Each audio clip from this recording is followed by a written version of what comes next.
What's up guys, Origin here, and welcome to the Rust Report.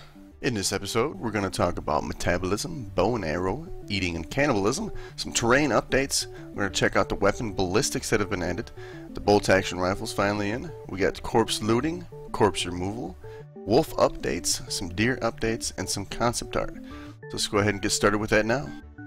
Alright, the first thing we're going to talk about is metabolism. According to the dev blog on playrust.com, the metabolism system has been hooked up. I tried to find out how this was working in-game, and I didn't see it on the experimental server yet, so it might be something that's just not visually represented yet. It says they're working on a heart rate. Your heart rate will increase depending on what you're doing. If it's going fast, you'll consume calories more and water. So I guess you'll have to eat more and drink more depending on what you're doing. It says once your calories get low, you'll get hungry, and eventually you'll start to starve, which will take your health away. You can also now bleed. If you start bleeding, you will lose health over the time until you bandage yourself. Also introduced oxygen, so if you're underwater, you'll eventually drown instead of being able to perpetually swim forever through the oceans. And they're also talking about adding weather effects such as getting wet, so they don't really have anything implemented yet right now as far as what will happen if you're wet. Just something they're working on. And according to the dev blog, it says this will happen even if you leave the server, which doesn't make any sense to me. So apparently if you leave the server, you're just going to starve to death unless you get on every hour to feed your guys. So that's, I don't know if that's exactly what they're planning on happening, but that's what it sounds like so far. Let's go ahead and move on to the bow and arrow and check this out. So they've implemented the bow and arrow on the experimental server. You start with it in your inventory, and you also have a couple arrows. And one of the coolest things they've added to this is the ability to pick up your arrows after you fired them, as long as you can find it in the grass and rocks and different things like that. They say it's not completely done yet, but you can play around with it and see what they've done with it so far. Next thing we're going to talk about is eating and cannibalism. Right now you can click on things to eat them. If you right click, you'll have the option to eat the item, as long as it's an edible item, so you obviously can't right click on a stone and eat it. It hasn't been added to every item that's edible yet. Eating some stuff affects your metabolism, so depending on what you're eating, you'll get health, calories, hydration, poison, etc. They've also decided to add cannibalism finally. I always thought this made sense, and I'm glad they finally added it. So now you can chop up another human's body to get their meat and bones the same way you do with animals. They're saying it might kick up some controversy, but it makes sense to them to add it because, hell, their body's meat, why can't you eat it? Meat's meat. There's no negative effects to eating the meat yet. It's not going to make you into a bandit. It's not going to make you evil or anything like that. They're saying you just do what you need to do to survive, so why can't you eat somebody? Go for it.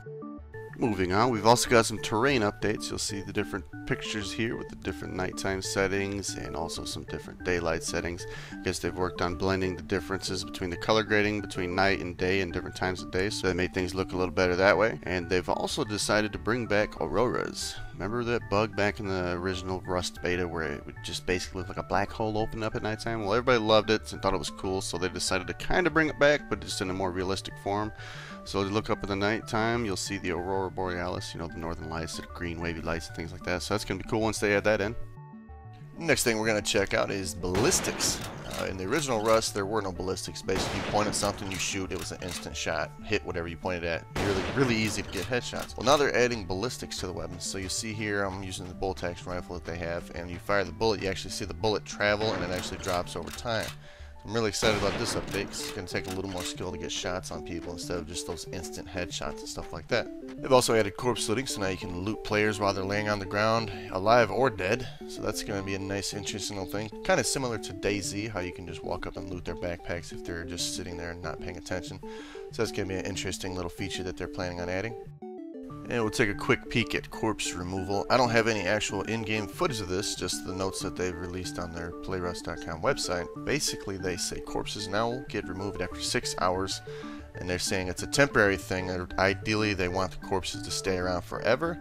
I'm kind of interested to see how that's going to play out, because if you have corpses just everywhere, I can only see the server really lagging after a certain point, because you have thousands of dead bodies across the entire map. So we'll have to see what happens when they implement that and how that's going to affect things. It looks like they've been working pretty good on the animals in the game now. The wolf actually looks, you know, a lot better than he does in the current version. He has some cool sound effects and everything. Some decent animations. I don't think they're quite ready for release yet, but they're looking pretty good.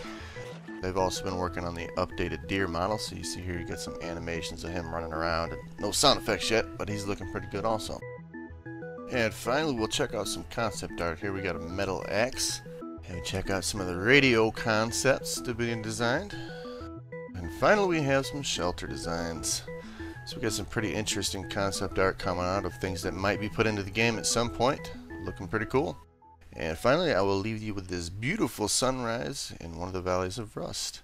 Hopefully you guys enjoyed the video, learned some new things about the upcoming features in Rust. Make sure you leave me a like and a comment below. And I will catch you guys in the next one. Hey guys, hope you enjoyed the video. Thank you for watching. If you did, check out one of these other videos. Like and share, and don't forget to subscribe. I'll catch you guys in the next one.